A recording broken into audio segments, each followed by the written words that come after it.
कि रामगढ़ में कौन कौन उम्मीदवार फाइनल हो चुके हैं, चूंकि राजद की ये सीट रही है। राबड़ी देवी के मुंहबोले भाई हैं सुनील कुमार सिंह, जिनकी सदस्यता जो है रद्द कर दी गई है विधान परिषद से, ठीक है, तो उनका भी नाम चल रहा है। अच्छा। से भी एक ठाकुर अशोक सिंह की चर्चा चल रही है। अच्छा। और लगभग फाइनल आप मानिए कि बीजेपी अशोक सिंह वहां लड़ेगी। अच्छा। देखिए राजद जो है तेजस्वी यादव के बाप की पार्टी है, कुछ सुधाकर सिंह के बाप की पार्टी थोड़े है।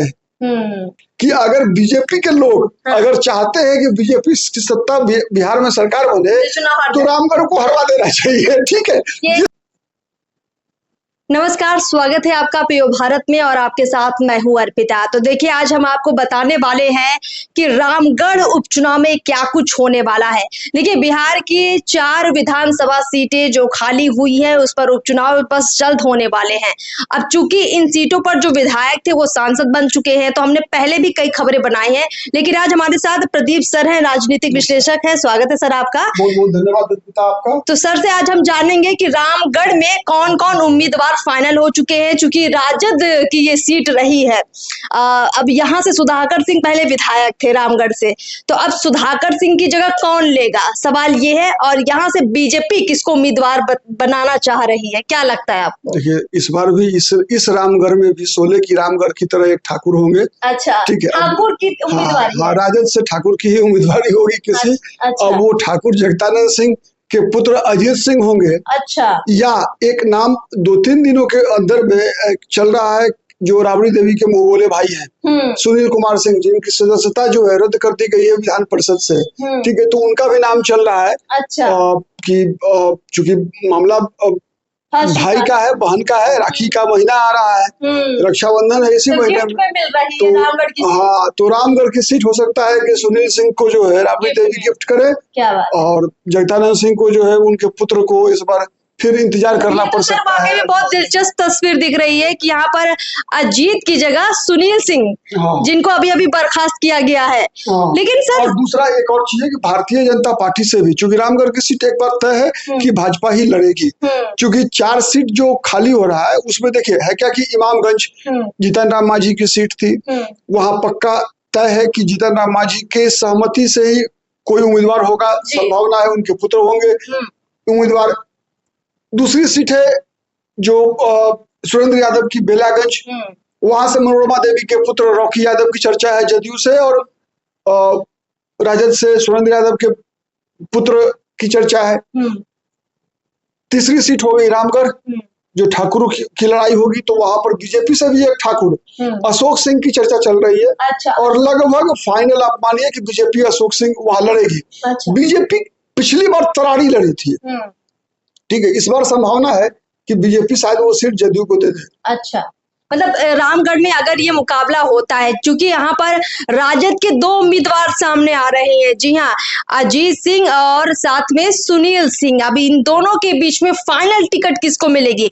राबड़ी देवी के मुंह बोले भाई सुनील सिंह यहाँ बाजी मार लेंगे, या फिर जगदानंद के छोटे बेटे अजीत सिंह यहाँ पर बाजी मार लेंगे? लेकिन सर सवाल ये है कि चूंकि बड़े भाई ने सीट खाली की है और राजद में एक चलन रहा है, अगर लालू परिवार से ही देखें कि परिवारवाद चलता है, तो अगर जगदानंद सिंह इस आधार पर अड़ गए कि आप हमारी सीट को कैसे दे सकते हैं, तो फिर क्या राजद के अंदर भी कुछ परेशानियां खड़ी हो जाएंगी या फिर मामला सिंपल निपट जाएगा? कुछ नहीं होगा। देखिए राजद जो है तेजस्वी यादव के बाप की पार्टी है, कुछ सुधाकर सिंह के बाप की पार्टी थोड़े है। नहीं समझे? ये तो स्पष्ट है ना कि राष्ट्रीय जनता दल वो सुधाकर सिंह के बाप की पार्टी नहीं है, वो तो तेजस्वी यादव के बाप की पार्टी है, तो तेजस्वी यादव के मामा लड़ेंगे वहां से। पहला हक जो है मामा का है, पहला हक तो मालिक का बनता है, ठीक है। ये मुंशी जगदानंद सिंह तो मुंशी है वहां पर, तो मुंशी जी के बेटा का कोई हक थोड़ा बनता है। चलिए सर, यहाँ पे 2 तस्वीरें साफ हो चुकी हैं, अब तीसरी तस्वीर की बात कर लेते हैं। सर वहां पर जो हमने दर्शकों से बातचीत की या उनके जो कमेंट आते हैं, तो उसमें ज्यादातर देखने को मिलता है लोग कास्ट पॉलिटिक्स बहुत पसंद करते हैं। तो वहां पर क्या कास्ट पॉलिटिक्स है, क्या लगता है, क्या आधार है वहां पर? राजद को ज्यादा वोट मिलने की संभावना है या फिर बीजेपी को ज्यादा मिलेंगे? देखिए लोकसभा के अनुसार तो राजद आगे चल रही है, लेकिन इस बार क्या उपचुनाव में बदला ले पाएगी बीजेपी? देखिए एक चीज मैं बार बार कई बार कई कई वीडियो में मैं बता चुका हूं इस बात को कि देखिए बिहार में हर विधानसभा सीट पर या लोकसभा चुनाव में देखेंगे आप कि मतदाता दो भागों में बटे हुए हैं। एक वर्ग ऐसा है जो केवल और केवल जाति पर मत डालता है, उसको विकास, उसको कानून व्यवस्था, उसको अपना जो होता है ना इम्पावरमेंट जो होता है, जनता का सशक्तिकरण, महिला का सशक्तिकरण, उससे मतलब नहीं है। उसको राष्ट्रीय सुरक्षा से कोई मतलब नहीं है, उसको मतलब है केवल अपनी जाति से। ठीक है, तो उस आधार पे वोट डालता है। लेकिन एक बहुत बड़ी, उससे बड़ी आबादी ऐसी है जिसके लिए मुद्दे महत्वपूर्ण होते हैं। ठीक है, और कई बार मुद्दे ऐसे होते हैं जो स्थानीय मुद्दे पर चुनाव हो जाता है, कई बार राष्ट्रीय मुद्दे पर चुनाव हो जाता है। तो ये देखना पड़ेगा कि जब चुनाव शुरू होगा वहां, ठीक है, तो उस समय में वहां के मतदाता जो है स्थानीय स्तर पर गोलबंद होते हैं या प्रादेशिक स्तर पर गोलबंद होते हैं। वो नीतीश कुमार और तेजस्वी यादव में चुनना पसंद करेंगे या स्थानीय उम्मीदवारों में चुनना पसंद करेंगे या फिर केंद्र की राजनीति से जुड़ा हुआ चुनाव होगा। तो जो चुनाव की प्रक्रिया, कि अभी तो उसके नोटिफिकेशन भी नहीं हुआ है, तो जब नोटिफिकेशन होगा और चुनाव अभियान शुरू होता है उसके बाद ये चीजें एक तरह से स्पष्ट होती है कि वहां का चुनाव किस मुद्दे के आधार पर लड़ा जाएगा। जैसे अगर मैं कहूं तो लोकसभा चुनाव हुआ, पूर्णिया का उदाहरण दे आपको हम, तो पूर्णिया में जो लोकसभा का चुनाव हुआ उस समय में मुद्दे कई थे। मुद्दे थे उस समय में, राष्ट्रीय सुरक्षा का मुद्दा था, संविधान का मुद्दा था, भारतीय जनता पार्टी की प्रधानमंत्री नरेंद्र मोदी होंगे या राहुल गांधी होंगे, उस आधार पर चुनाव हुआ लोकसभा का। लेकिन जब रुपौली में विधानसभा का चुनाव हुआ तो आप देखिए कितना मुद्दा, वहां पर मुद्दा था कि लालू और नीतीश दोनों को हराओ।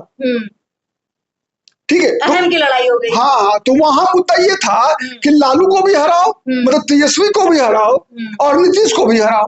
तो इसीलिए वहां पर निर्दलीय प्रत्याशी चुनाव जीत गए। तो जाति का समीकरण तो वहां पर भी अगर देखेंगे तो शंकर सिंह के पक्ष में जातीय समीकरण नहीं था रुपौली में। ठीक है, वहां पर तो मुसलमानों ने अगर बीमा भारती को, मतलब तेजस्वी यादव को हराने के लिए अगर वोट नहीं डाला होता तो शंकर सिंह की जीत नहीं हो पाती वहां पर। तो इसीलिए वहां जो कैसे बदला देखिए आप, 1 महीने 1.5 महीने के अंदर बदल गया मुद्दा।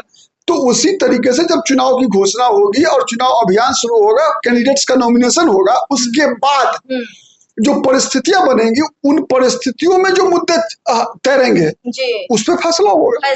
सर एक छोटा सा और आखिरी सवाल लूंगी मैं आपसे कि अगर हम रामगढ़ की बात करें तो रामगढ़ ये जो उपचुनाव हो रहा है, इस उपचुनाव में राजद और बीजेपी आने वाले विधानसभा चुनाव को लेकर भी कहीं ना कहीं तैयारी जरूर करेगी। तो आपके लिहाज से रामगढ़ जीतना राजद के लिए कितना जरूरी है? क्योंकि देखिए तेजस्वी यादव रुपौली का उपचुनाव हारे हैं और कहीं ना कहीं विधानसभा की तैयारी कर रहे हैं और लोकसभा में परफॉर्मेंस कुछ अच्छा नहीं रहा है। तो ये जो उपचुनाव है ये वाकई में विधानसभा का कहीं ना कहीं एक सेमीफाइनल है। तो तेजस्वी की साख ज्यादा दांव पर लगी हुई है या बीजेपी की ज्यादा दांव पर लगी हुई है, क्या कहेंगे? देखिए, एक चीज मैं इतिहास से कुछ उदाहरण देकर अगर बताऊं, अगर तो बिहार का जो राजनीतिक इतिहास है ये क्रिकेट के इतिहास से एकदम अलग है। अच्छा, कि क्रिकेट में क्या होता है कि जो टीम क्वार्टर फाइनल, सेमीफाइनल जीतती है तो उसकी दावेदारी फाइनल में बहुत मजबूत हो जाती है। मतलब लगता है कि यार ये तो लगातार मैच जीतते आ रही है, तो ये जीतेगा, ठीक है, ये फाइनल भी जीतेगा। ठीक है, लेकिन आप देखिए कि वर्ल्ड कप जब हुआ क्रिकेट में 50 ओवर वाला वनडे इंटरनेशनल वर्ल्ड कप हुआ तो इंडिया फाइनल से पहले कोई मैच नहीं हारी और फाइनल हार गई।